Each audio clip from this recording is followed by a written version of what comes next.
you'll hear not so much from me, but for later readers. Can you hear?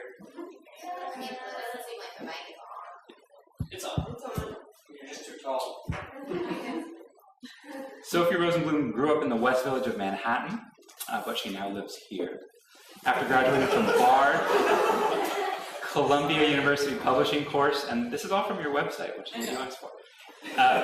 Columbia University's publishing course and the University of Houston, she was awarded the Rice University Parks Fellowship.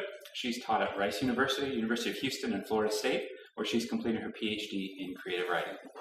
Her fiction appears or is forthcoming in the Iowa Review, New Letters, American Short Fiction, and elsewhere. She writes about food and travel for print and online publications. She's also the web editor for Nanofiction and the fiction editor for Better Magazine. Her novel in progress was recently named a finalist for the James Jones Fellowship. And some of you know Sophie is a person of great feeling and a writer of great feeling too.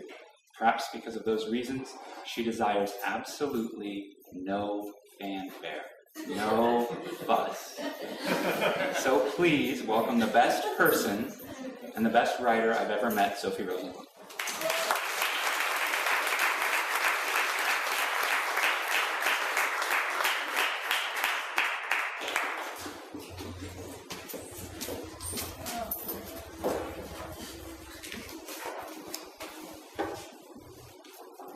Hello.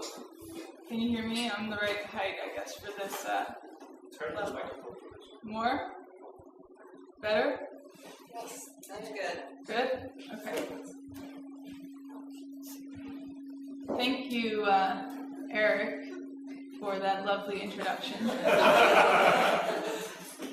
And thanks, David and Billy, who's not here, and Brandy, who emailed me to let me know that this was happening, and the Warehouse for being such a lovely environment to read in. And it's an honor to read with Miss Emily Alford. I'm excited for her work also. I'm going to read some flash fiction, and then I'll read a slightly longer piece at the end.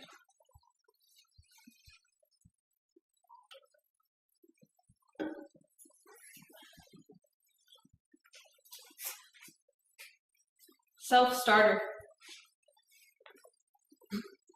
His parents were quiet about it, slick as Crisco, belly buttons bobbing up against each other, the way I'd pictured Oreos getting made. We stood and watched for a bit, calmed and tarnished by the rocking. "We just saw your parents fucking," Josh said. Tommy looked up. I nodded to confirm things. "BFD," he said, looking straight at me. "I see yours all the time." To make some extra cash, my parents set up a porn site where for $50 a month, you could make them do anything.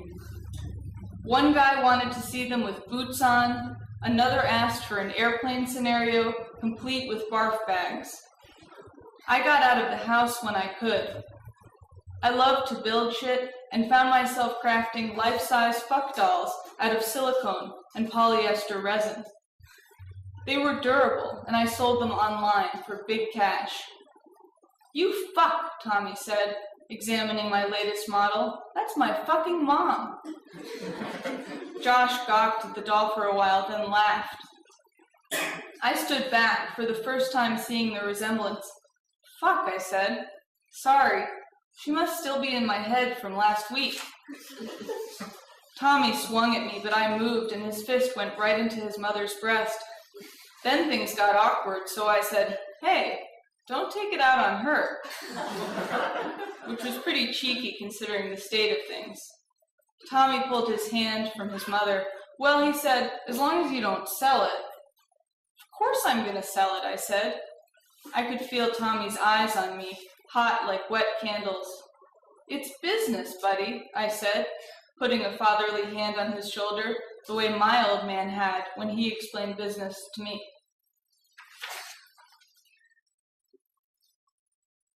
This one's for the internet age. Mom blog.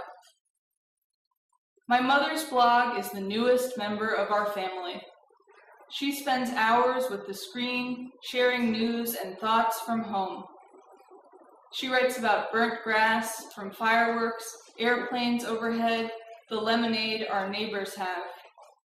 To get attention, I write things in the comments. First I write, "You're a faggot." Then, 2 minutes later I write, "I agree." That night at dinner she flickers, "I got 2 comments today," she says. It was then I saw lonely, a drafty room, the space between waves. It was a month of guilt. I deleted the comments, started writing new ones. "Best blog ever," and "Please expand on that super fun paragraph on powdered sugar looking like snow." My mother's face hardened. "I'm exhausted," she says. "The more I write, the more they want." "They love you," I say. She pulls me close. "But honey," she says, "I don't love them."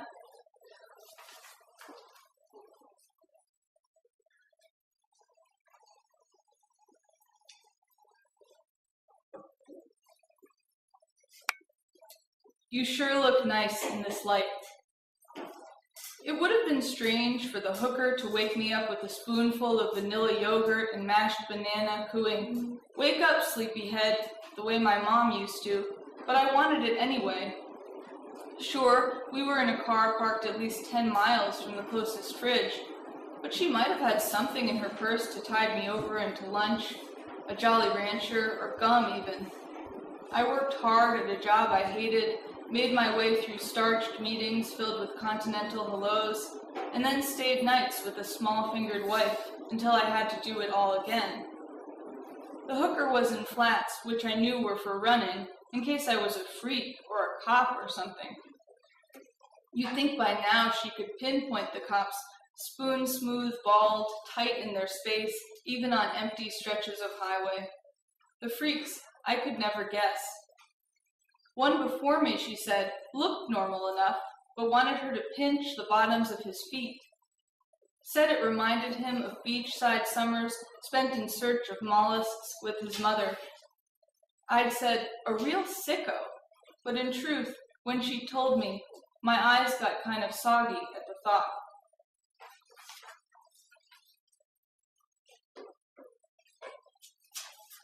This is a more recent one.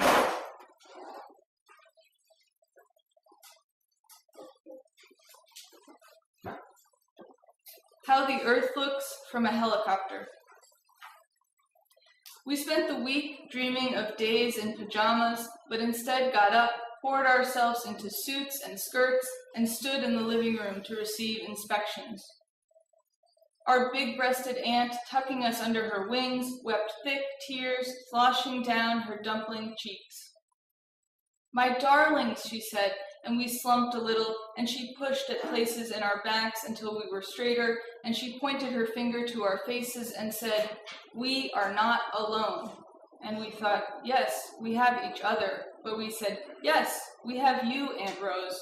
And we went to the kitchen and stood and said, and Auntie said, "Have a nosh, please, my sweethearts." So we did. We ate for hours, latkes that came hot out of the pan, kugel and bagels and cakes. The people who showed up, they wanted to feed us. They wanted to know we were still alive, watch us stuff our faces. Keep going, they thought, and we did. We ate all day, and there were salads and cookies, and there were plates of lox and trout, and other people ate with us. They stood in line behind us. They let us go first. They let us do everything first except what we wanted to do. We didn't want to get dressed. We didn't want to be around, but they wanted to see us. They wanted a view. These orphaned children, how did we look? Different from before? And search us they did, our faces and our bodies. Did the pastel pink in our cheeks dull? And oh how could we simply get dressed? They wanted to know how we were, and sometimes we answered, fine. But they wanted to hear another word, so we said, sad. And they liked that. And we longed for pajamas, the soft fleece with the animals skipping across them. And oh, how we longed for television, the waves of the screen lulling us into other worlds and other times. stories about bears and guns and love. But on it went, you and I studying the grooves in the ceiling, our hearts tired, the tears of our family damp on our shoulders. "I'm so sorry," they said to us. "I'm so sorry," we said back. But today we're up and out from Shiva, the layers of salmon on platters, small plates piled with rugula fading in our minds. Today we're free to run where we want, so we choose the beach, and out we go with the dog, her tail spinning, the wind rustling her coat. "Keep going," we say to each other. "Keep going," we say again. We run down fast, imprints in the sand from feet and paws for miles. When we stop to catch our breath, we see a helicopter, its blades spinning, and from where we are we can see people, and we say, "Hey!" And we smile, and we look to each other and shout and wave, and we say, "Hey, hey, hey!" And wave our hands so wide and free that the dog starts barking, and we scream and say, "Hey, hey, hey!" And we jump up and down, and we do our best to see them as they climb, and we hope that they can see us too.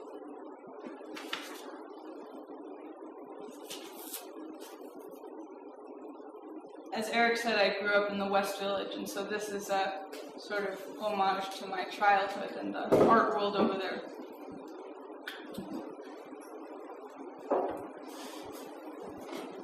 The importance of flags. My mother tells me that there's information in Jasper John's paintings, that they were x-rayed and inside was information, just like you or me. I think that kind of thing is infectious, that kind of orderliness, to put all that thought into one thing, only to have one idea show. Good to put the others in there too, bind them in there somehow. I explain this to everyone. I talk organisms, where things come from, how each of us has a map inside, all these ideas that no one can see that make us up, that each of us is like a Jasper Johns, or that maybe what it is that each Jasper Johns has a map inside just like each of us. Now I'm lit up like a Christmas tree, while you're all sitting in rows of pine. Then I meet Jasper Johns. I meet him and I say, "It's so infectious." I say, "It's so infectious the way your ideas are in behind the one, hidden, the orderliness of it all." And I tell him about people and about maps inside, and when I'm done, I'm taking on a light sweat, and I have the impulse to fuse my hand to his shoulder, and I say, "Am I right?" And he says, "Well, I guess you could say I'm procreation," and winks and walks away, and I'm just jazzed. I'm jazzed, fired up, and I'm thinking, procreation, of course. And I go back and tell my mom, "I know his mind," I say. "I know him. I get it now." And I tell her, "Procreation." And she says, "Marvin, he tells everyone that."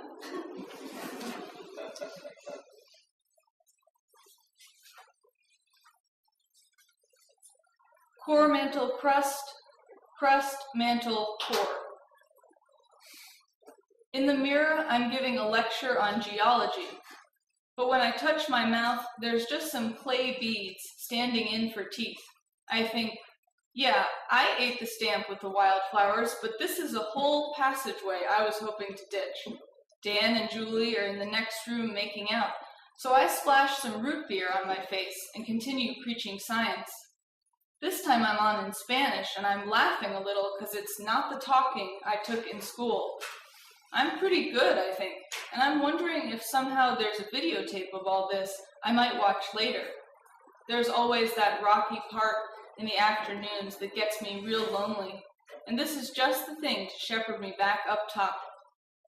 Another minute goes by, or an hour, or 4, and I'm making lists of the ways wincing is spelled. I can think of 7 when the door opens and it's Julie who's ready to go, and she's hugging the door frame loose with no connection. But I'm so close to the tiles that I have trouble not kissing each one goodbye. Now I'll just read one more, slightly longer piece, which some of you may recognize from workshop.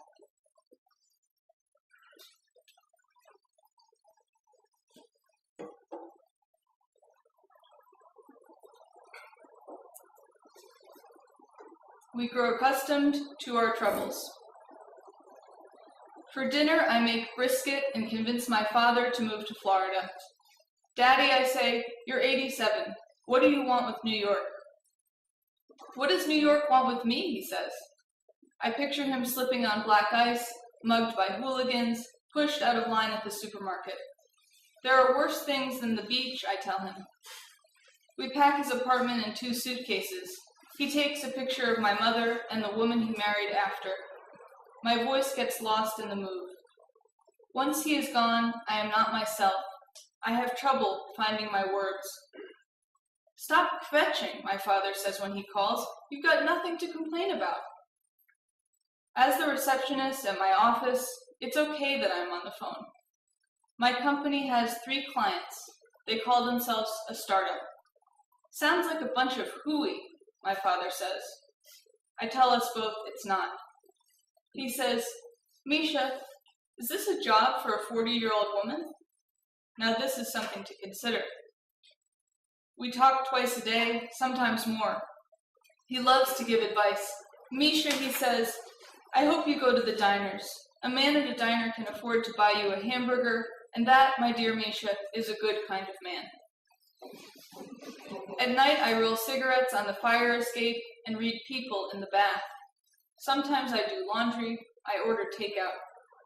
You don't cook anymore, my father says. No, I tell him. Cooking for one is a sin. I can't stop bringing my father with me. His voice takes over whenever mine ends. Bubble up, I call out to a girl at a bar. Would it kill you to wear some makeup? Lanceman, I yell to a hot dog vendor. From this you make a living? Maybe you need a break, the shrink suggests. I stop calling for a week. He leaves messages for days. Misha, my angel, won't you speak to your dear old dad? At work, his lights flood the phone board. Finally, I give in. Daddy, I say, how would you like a visit? He says, depends from who. I say, me. He says, I'll take it. My father doesn't meet me at the airport. He says, someone will take you here. You're a pretty girl. I don't wait for someone. I get a cab. In the doorway, he puts his small hands on my elbows and pushes me back. I thought you were thinner, he says. I thought you were nicer, I say. I go in for a hug and a kiss. His body feels soft, like a cooked apple. I worry my lips will bruise his cheek. His apartment is beige. It's the calmest place I've been. Jesus, you've got it really nice here, I say. Jesus has nothing to do with it, he says. We sit in wicker chairs with the extra cushions for our bony asses and drink our Tom Collins at 3:15. We see an early movie and play a round of poker. I win 83 cents, which he steals back during the night. At 5 a.m., we wake for breakfast. There is bran cereal and fruit. There is soy milk. Real milk gives me gas, he informs. Plus, it goes bad quicker. I won't have it. I won't make you, I assure him. I tell him my dilemma. How about moving back, Daddy, I say. He rubs the backs of my ears. I'm here now, pussycat. This is where I'll stay. Without you, I'm lost, I tell him. Without you, New York is empty. He says, Misha, my dear, we grow accustomed to our troubles. I tell my father, I'm going to swim. What do you want with the beach, he says. That's no place to meet a man. I say, it's not to meet a man. It's to swim. Up to you, he says. I put on my red bathing suit with the white lines across it, the straps squeezed tight on the tops of my shoulders. I see my father eyeing me. I put a t-shirt on to take the pressure off. I say, why don't you come with me? You can sit in the sand and read. He brings his crossword. I go to the water. My father sits watching me. I hold my breath and go under. I make myself stay, trying not to breathe. When I come up, my hair sticks to the sides of my face like batter. I call to my father. The water's so salty. It tastes like Rosh Hashanah. I reach my hand down and grab a clump of seaweed. Pass the gefilte fish, I say. He laughs. I swim out until I fear I've gone too far, but when I turn, I see I'm still not far enough. Thank you.